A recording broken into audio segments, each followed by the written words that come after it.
All right, then, it is full-time Devils. It's time for another preview. Let's be having you. It's the Norwich City home preview, debating whether we should do that beforehand. A little bit contrived, but I think it worked. That's Jay. My name's Gaz. We've got Carl Edgar here from That United family. We've got Keithan here, and we've got John Shin too. Carl, what do you want to see in this game against Norwich to improve your sort of mood around Manchester United after that absolute horror show against City? Just a positive performance will do, I think. Like a nice win. A positive performance as in like moving the ball a bit quicker. Just better football. Look like they actually want to be there. You can't compare anything to like obviously midweek. That was absolutely dreadful. So anything more than that will do. John, do you think we can actually learn anything from that game in midweek, or is it a case of Ollie saying the opposite, saying like that was a bit of an anomaly, take it out of your minds, we've not been thrashed like that this season yet, and let's just concentrate on Norwich? You guys know me as an optimistic kind of person, but I don't think Ole coming out saying that's an anomaly is going to change anything. And I'm not trying to sit here and sound all moody and grumpy, but it's just this level of toxicity, warranted or not, it's definitely come from somewhere. And as opposed to, as much as, we can sit here and say that not all fans are upset or say that not all fans are warranted for this kind of, negativity.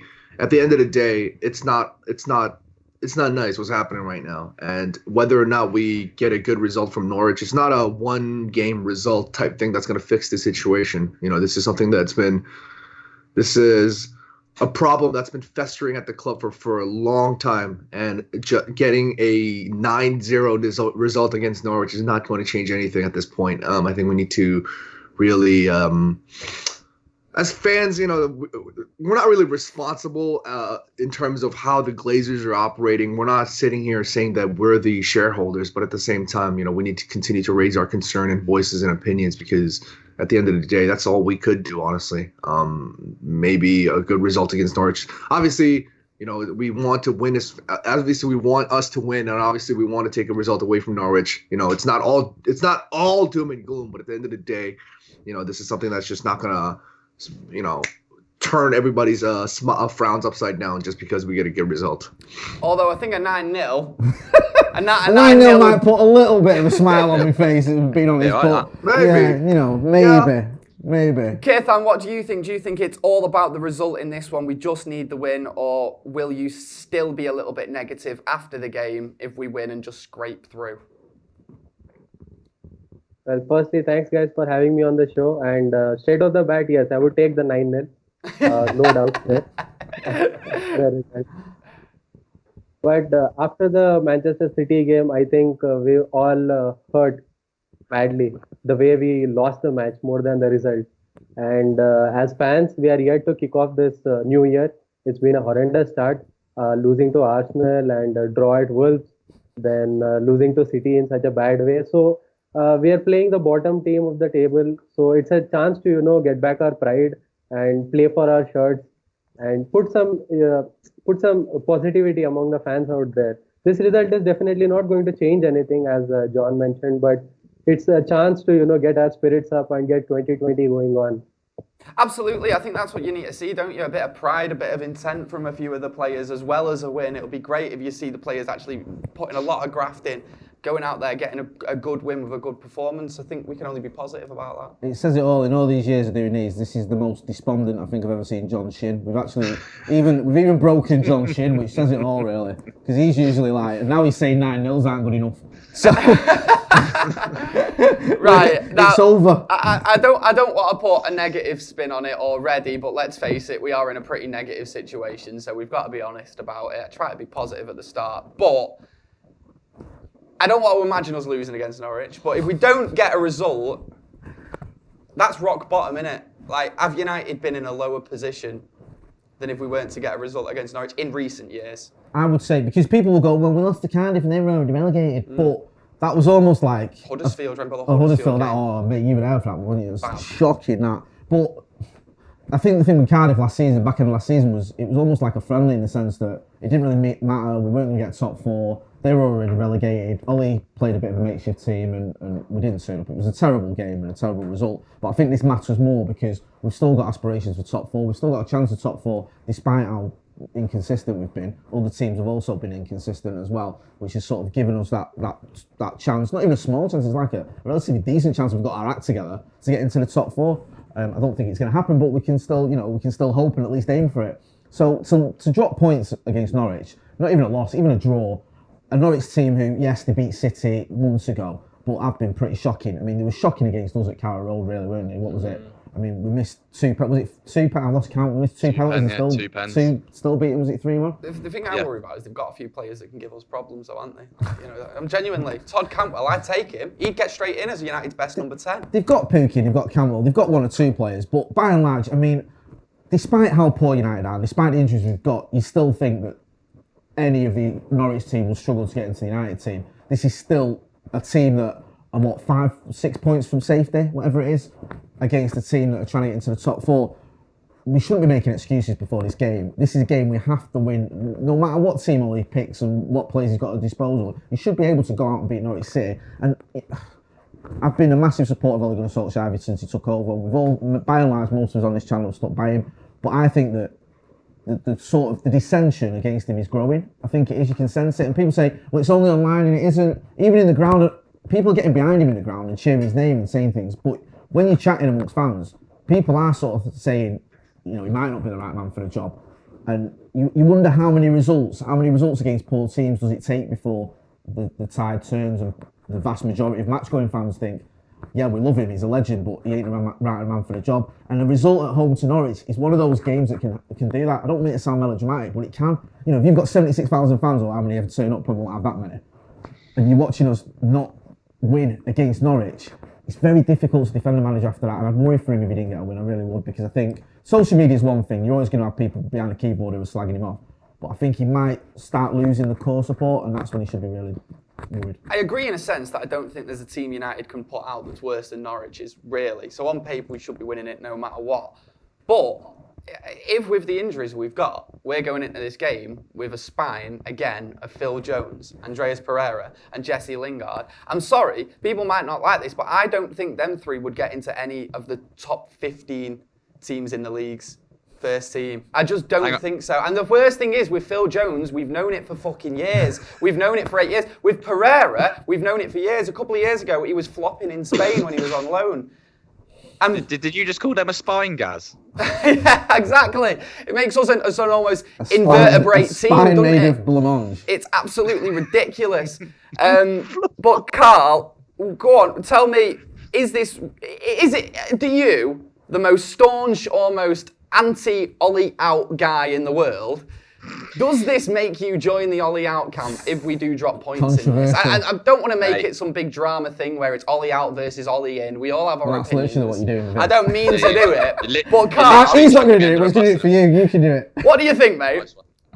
Listen, right, these lot are plop, mate. They are absolutely poo, this Norwich team. They haven't won since the end of November in the Premier League, right? Stats there for you. Done my own work today. So I think they beat Port Vale? Oh my, Preston, sorry, in the cup. They're rubbish. So if they come to Old Trafford and take points off us, then I'm not going to say like he needs to go, because I love the guy, do you know what I mean? And I think he's doing a good job. I really do. Like, the players he's brought in, don't get me wrong, you can question him. Oh, every manager is questionable, do you know what I mean? Like, tactically, sometimes he's a bit like, you're a bit like, oh, hang on a minute, what's he doing here? Substitutions could be earlier, or the wrong ones are made sometimes. But that's part and parcel of, I'm guessing, like, I don't want to say learning on the job, because it's a United job, do you know what I mean? But I think it's not helped by the fact that we've got no one. Like you say, Phil Jones and Andreas Pereira playing in the middle of the park is not good enough. Jesse Lingard, who's not been involved in a goal in a year. And do you know what I mean? And that's the things that he's got to put up with. And it's not even his fault that they're there. Do you know what I mean? It's not even his fault that they're there. It's the guys above him who either need to support him and get players in who he wants, or they need to make a decision and go, oh, well, if you're not happy, do you know what I mean? It's one of them. But that's my frustration, Carl, right? That we can criticise Ollie all we want, and obviously in games, and especially that City game, he seemed pretty tactically inept. But the next guy that comes in is still going to be playing Phil Jones, Pereira and Lingard in the team, and unless you can get an actual miracle worker, someone like Sir Alex Ferguson was, we ain't going to be winning Premier League titles with those players, and that's what we want. We don't want to be scrambling for 4th place. We want to eventually be winning Premier League titles. Exactly. And you can't tell me this squad that we've got here is worthy of being in the top 4. Like, if you give me at the start of the season, like, I remember right at the start of the season when we did Sky Sports for this, me, you, and Andy Tate, and I said we'll be nowhere near the top 4 because we're rubbish, squad-wise, right? And we're still 4 points off the top 4, or whatever it is, 4 or 5 points off the top 4 now. With the team that we've got, no Pogba for God knows how many months, probably technically our best footballer. Gives you the most creativity, and obviously Rashford's carried us a little bit, but that's about it. There is no way that this squad is one of the top 4 squads in the country. Not a chance. So if you look at it like that, he's doing a cracking job. Keithan, what do you think? Do you think the actual squad at the minute, compounded with all the injuries we have as well, do you think that is an excuse almost for Ole Gunnar Solskjaer, or should he be doing better no matter what?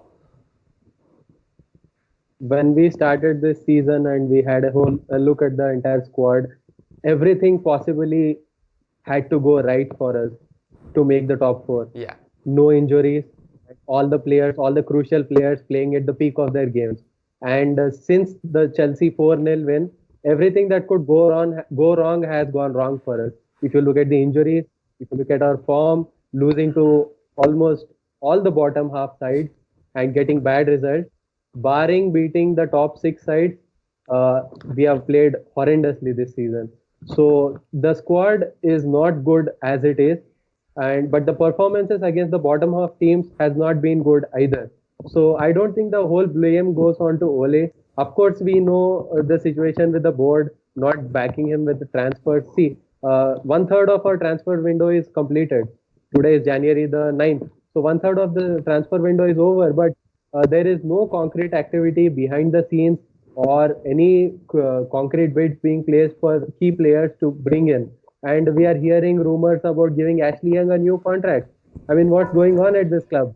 Right, no, can we get into that a little bit, right? Now, this story might have developed by the time this preview actually goes out. But basically, at the minute, I sound like a news reporter then, didn't I? Story's breaking. This story is developing, we're getting it. But basically, updates as we speak. The update that we have at the minute is that United are trying to offer Ashley Young a new contract to stop him going to Italy. I mean, right? Any other club who earns as much money as Man United do, who have the history that Man United do, who are the richest, biggest club with a fan base that Man United have, would go out in January, buy a class left back, then you've got Brandon Williams as a backup who can learn from him, develop, become a brilliant player one day, but you've got a class left back in front of him, so there's not too much pressure on him. Luke Shaw can fucking go, Ashley Young can fucking go, and then we've got 2 great left backs there that I think we can move forward with, but we don't behave like that because we don't act like a top club, do we, Keithan?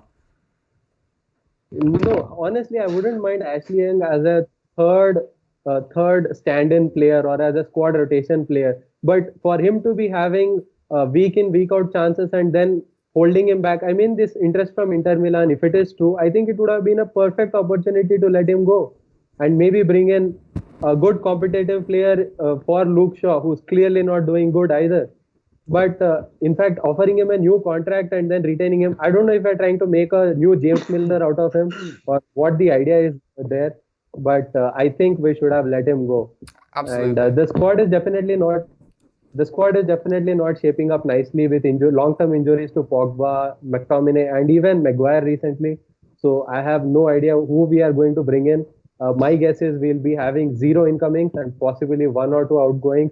So we'll be worse off than we started on January 1st. I think I'd agree with that, Keithan. Maybe 1 incoming, if any. I think this is a clever ruse by the board and by Woodward.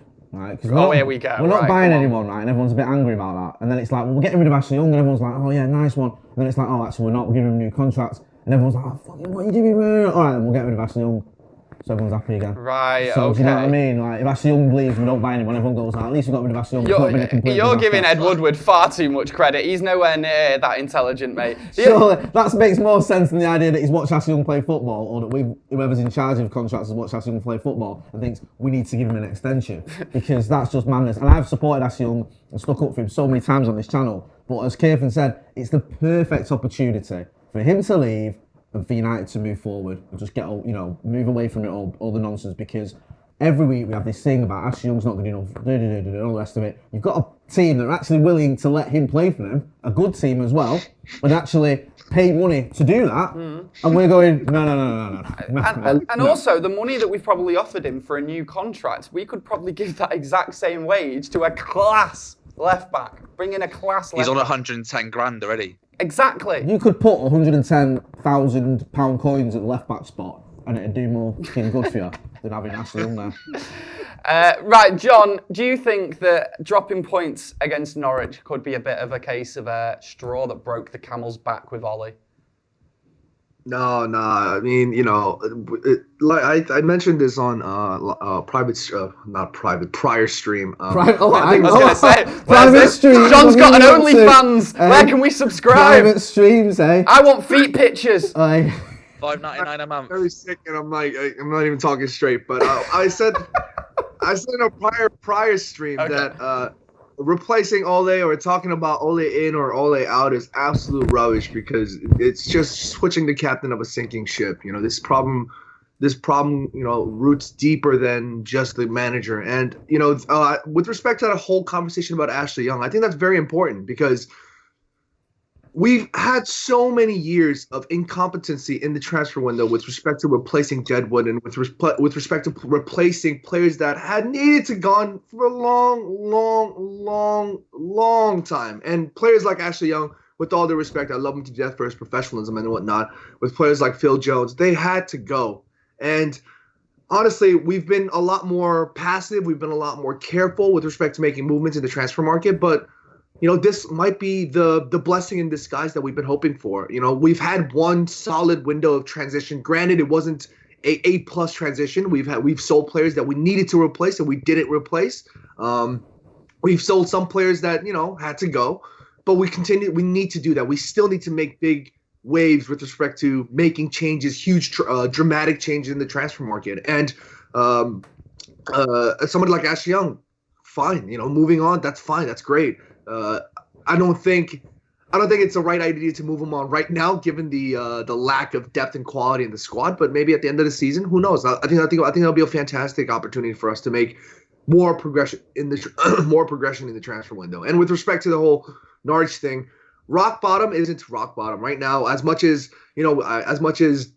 I talked about the 9-0 not making a smile on my face, it will, of course, but this is a transition phase, whether we like the word or not, whether some fans are like, oh, John, give me a fucking break. Transition, I don't give a fuck. It doesn't matter. The fact of the matter is it is transition, and we're going to have to accept that. And we're going to have to accept the fact that whether or not we're getting thrashed or not, it's a part of what's going on right now. And we just need to take the blessings, and we just need to be happy with what we can get. And, that's rock. I think a loss against Norwich is just only going to expose more of the problems at Manchester United, and a win against Norwich is just going to say, oh, you know what, another one, let's go. Let's just try and see if we can grind things out. That's just the only way we can look forward here.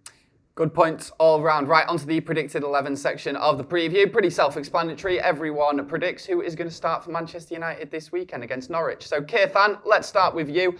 What is your predicted 11 against Norwich, mate? Well, the undroppable David De Gea in goal. Wan Bissaka in right back, and he will be shielding Todd Cantwell, so I'm confident that he will get a hold of him.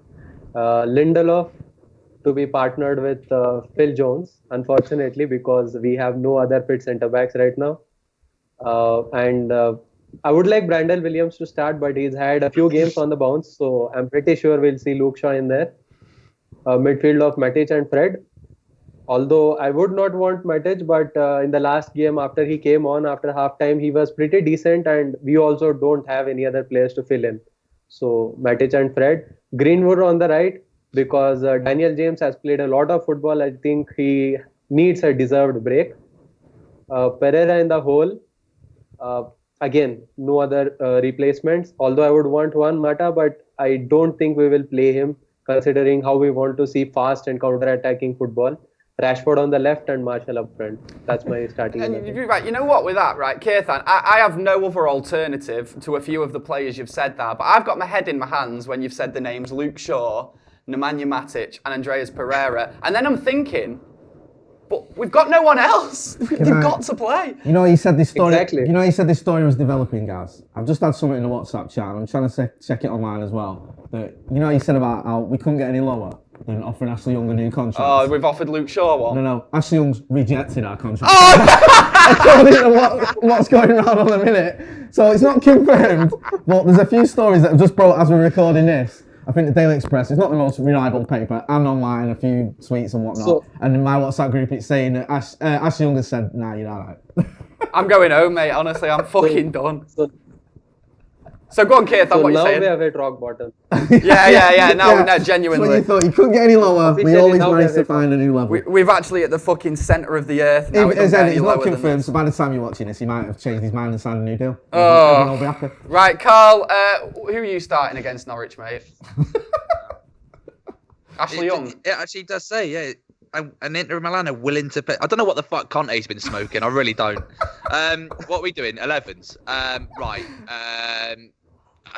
Conte needs a statue outside Old Trafford, to be fair, doesn't he? I mean, he's just going around with a massive Henry Hoover, hoovering up all the dead wood that like no one wants. we'll have all of them.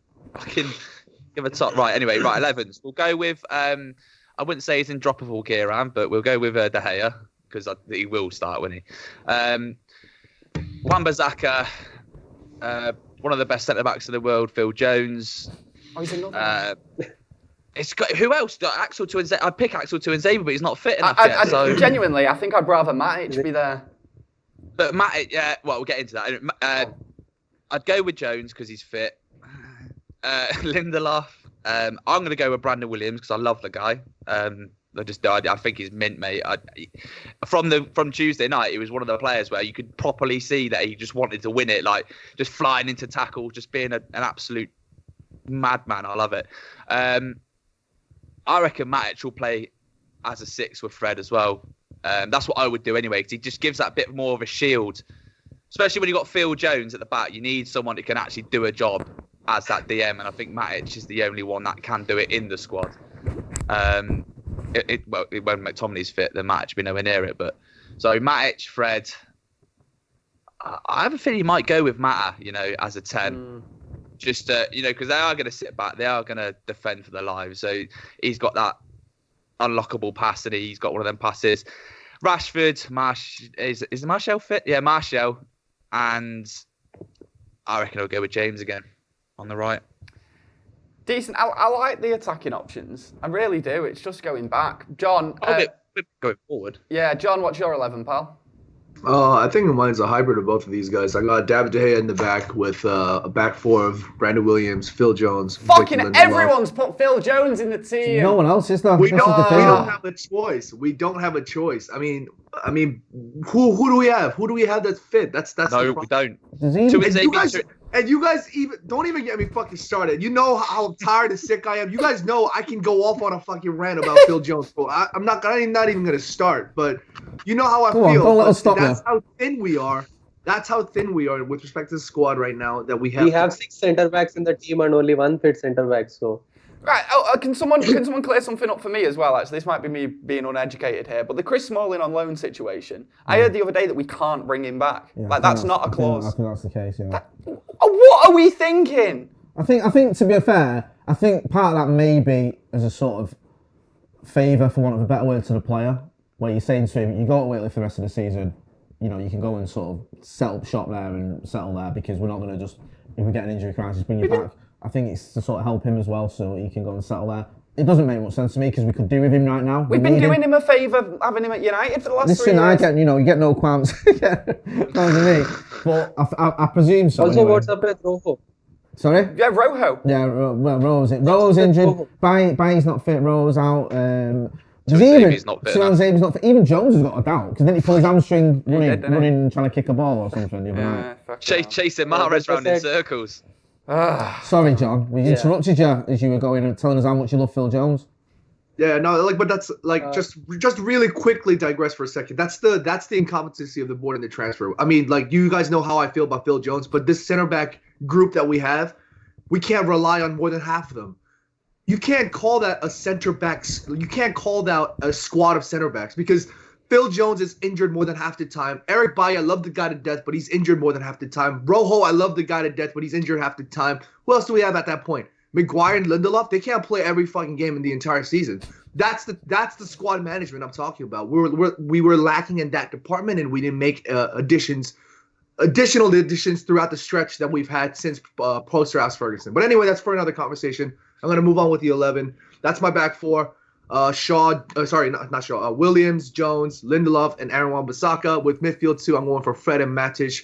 I got Rashford on the left. I got Greenwood on the right. I have Mata in the hole with Martial up top. Decent. I think I'd rather see Mata in this one in the hole. I'm not saying he's good enough either, but I'm just saying I'd rather see him than the other options. Right, I'm gonna go with something here because I think with the defensive crisis and Phil Jones may well be injured, right? Here we go. So here's what I'm gonna go with. I'm gonna go with De Gea in goal. I agree with Carl. I don't think he's undroppable. I think he's getting closer to serious question marks being asked about him, but I don't think we're there yet. So De Gea in goal. I'd probably go with Luke Shaw because I don't know if Ollie will play Brandon Williams so soon after already playing him. Yeah. So I'll probably go Luke Shaw at left back. Yeah. Centre backs, I'm going to go with Lindelof and Nemanja Matic. Now, before you say, what you're on about, he's not even a centre back. Phil Jones might not be fit, and even if he is, he might not be 100% match fit. So I'm thinking, Ollie made you think, just stick Nemanja Matic in there is better than a half-fit Phil Jones as a centre back because he can at least read the game and Lindelof can do most of the running. And on the right, obviously, Aaron Wan-Bissaka. Two holding midfielders, I'd have the ultra-reliable Fred, who I don't know where we'd be without, and I never thought I'd say that 6 months ago. But if it wasn't for Fred, we'd be in all sorts of shit. Do you know just talk about a player like Fred at the minute? Like Fred, if he was at United years ago, he'd be an alright squad player who'd come in occasionally and do a bit of a job. Agreed. Right? At the minute, he's playing every week because United obviously aren't as good as we used to be. But my worry is I look at the pitch and I see players like, we've already shouted out already, sorry to keep calling them out, but Pereira, Lingard, Jones, who have been here for years that we've known they're not good enough. It makes me think that Fred is still going to be starting regularly for United in 6-7 years. Maybe though, he could progress to be that player though. If we progress, he can. Because I don't think he's just playing. I think he's playing well. And one thing I've sort of noticed more recently about Fred as well is he's not afraid of giving it a bit of that and shouting, and not just bluster, but he seems to be sort of talking to his teammates, at least trying to show a bit of leadership. Now, not 5'2". I know, mate. Listen, it's not ideal, but how many times have we watched United this season where everyone's just got their heads down and quiet and not saying anything? At least he looks up for a fight. Do you know what I mean? He looks up for it. So regardless of, you were talking a minute ago about Ashley Young, because I think John mentioned, his leadership qualities or whatever. We've not got any leaders. We haven't, and at least Fred looks like he's up for it in that sense. So I quite like that bit about his game. Gaz hit the nail on the head there, though, where he's gone like Fred looks like he's one of them players that can come in and out of the team if it was a Sir Alex Ferguson team, and that is our problem. Our squad is full of players that 10 years ago is full of players that will be in and out the team, and that's why we're here today. Yeah, we've got a team of Tom Cleverleys, really. Darren Fletcher and John O'Shea weren't world-class players. Well, they'd walk into this team. They'd be captain. Of course they would. You would, wouldn't they? Of course they would be, yeah. Right, what's the rest of your 11? Alongside Fred, I'll go with Pereira. Again, the axis of Brazilian brilliance there. Again, it's just because of necessity rather than, any strong desire to see Pereira playing in that role. I'm going to go with Juan Mata as your number 10. On the left of the three, I'll go with Rashford. Up front, Anthony Martial. And I think he'll go with Mason. I think he might give Dan James. Looks a bit leggy to me, Dan James, the other night. I know he's still rapid, but I don't know. I think he might just need a rest. I think they all need a rest, to be honest with you, but you've got to... I think they all need a fucking holiday, mate. Yeah, I don't know. I don't even know anymore. Yeah, just...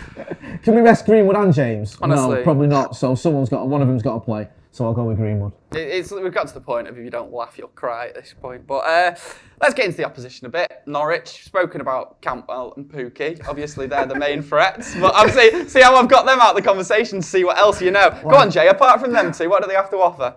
Right, well, they've got Max Adams, who we were in for, weren't we? Yeah, the fullback. He was the second choice to Aaron Wan-Bissaka. They've also got, is it Buendia? I might be pronouncing that wrong, so forgive me, any Norwich fans who are watching. But yeah, I think he's got about 8 assists this season, 7 or 8 assists, I can't remember off the top of my head, because I read it 5 minutes ago. But he's got some assists anyway, so he's half decent. And the players you've mentioned, the thing with United is, you look at players before the game and you think, oh, well, you know, they're not that great. Watford's players, Bournemouth players, Newcastle players, I never even heard of, like, you know, the likes of Matty Longstaff before we first played Newcastle. But once we play them, they become world class, don't we? Some of these like so-called lesser teams. So yeah, we can pick out the Pookies and the Cantwells, but it'll probably be some player you've never heard of who pops up with a winner. Keithan, what can you tell us about Norwich, mate? Yeah, well, they are winless in the last 8 or 9 Premier League games since the last time they beat Manchester City, I think in the last week of September. So they have been awful, although they did manage to draw Tottenham and I think it was Leicester. Tottenham match, arguably, I thought they deserved to win, but somehow they ended up getting a point that was well deserved. But Pookie seems to be injured. He has scored 9 goals, which is more than Martial. And he's injured, so their main goal scoring threat is cut off. Although they do have Cantwell on the left, but I'm sure Wan-Bissaka will take care of that one. There's Bundia on the right, and that is slightly concerning considering our left back in place. Although at the weekend, their stand-in, I think 18-year-old striker, is Adam Ida, I believe his name is. He scored a hat-trick. So we all know how the young talents perform at Old Trafford. Like Jay mentioned, you know, the long staffs. And so I hope the inevitable doesn't happen. Oh, wait, so Norwich... Apart from that... Norwich are coming to Old Trafford with a young lad up front that I've never heard of. We know what's going to happen. He's going to, right? Is he, right? It's like the bingo, innit? It's like the commentary bingo. He's going to turn out to be a United fan, probably. Yeah. He's going to say, oh, his dream of playing at Old Trafford. His mum and dad will be watching. Yeah, I was dream of scoring at Old Trafford, but I just thought it'd be for United. It'll be something like that, won't it? Hey. Nonsense. Also, not to forget, he's coming fresh off a hat-trick. So exactly. The stars are lining up. The stars are lining up. Right, John, Norwich, who do we need to be careful of? With all due respect to Norwich, I don't think they should be posing any much of a threat. They're sitting 20th in the league, I believe, right now. And I watched their game a bit against Crystal Palace, and they looked all over the place. And I think that's the reason why I picked somebody like Juan Mata. I forgot if it was the game against Burnley or against Newcastle, but it was so frustrating to watch Manchester United not willing to play the risky mid-range 20-yard pass over the top. Or might have been the game against Arsenal that was really frustrating, where like Rashford and Martial just making darting runs, beautiful runs in between the channels.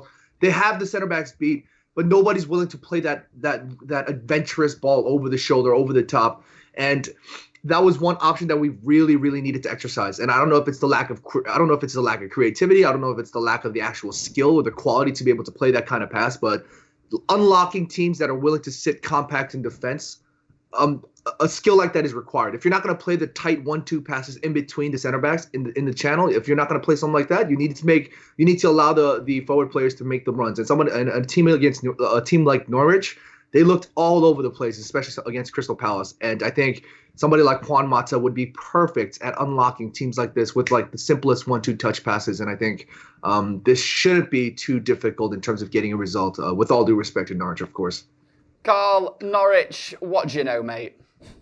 That they're absolute plop. We're putting that on Twitter. This is going to get clipped up. This is going to get clipped up for the no context Manchester United. It's fine. It's fine. I'm not arsed. I've got thick skin. No, they got is it Hernandez? Hernandez is decent for them that you've all missed. Like, he come on against us. He come back from injury and caused us a few problems when we played him at Carrow Road. He's decent. And apart from that, nothing else. Without Pookie, they're not very good. I was say Cantwell's decent, but at the start of the season, they looked all right when they played Liverpool, didn't they? It looked all right. I know they got battered, but the football was brilliant. and they could cause us some trouble. But if they do, then I'll be quite upset. You know, one player I forgot to mention who could have a big say in this game, unfortunately, Tim Krul. Oh, yeah, that's a good point. He's the sort of goalkeeper who comes to Old Trafford and turns the into game of his life. Prime Casillas or something. Like a Tom Heaton. Tom Heaton for Burnley, well said. I think that came in my mind as well. Yeah. Ben Foster can do it occasionally. It's a shame he never did it when he actually played for us, honestly. Yeah, all ex United keepers. Oh, and honestly. Carl, do you have a score prediction, mate? Yeah, 9-0. No, right, no. No, go on. I'm going to go 3-0. 3-0. Even that sounds fucking unbelievable at the minute. John, score prediction. I was gonna go 3-0. I'll do 2-0. Let's just be a little more careful. 2-0. Keithan, what you saying? I was going to go 3-0, but since they've already gone with that, I will say 3-1. Whenever Martial has scored for us in the league, we haven't lost yet. So I'm hoping he opens the scoring and they will score with Phil Jones for us in defense. 3-1. Alright, go on, what are you saying? I think we can score goals. I think Marcus is on fire, so I've not got any qualms about scoring. But I think either it's Phil Jones or, as I said, you know, a makeshift midfielder or someone slammed in there, so we'll concede. So I'm going to go with a 4-2. I'm going to go with a... You know what? I'm going to go with a 3-2, which could actually be quite fun.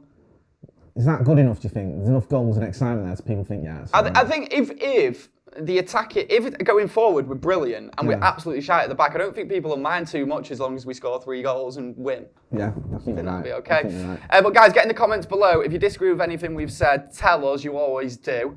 Always let us know if you agree with anything we've said as well. That's Carl, that's John, that's Keithan. I'm probably pointing in the wrong places.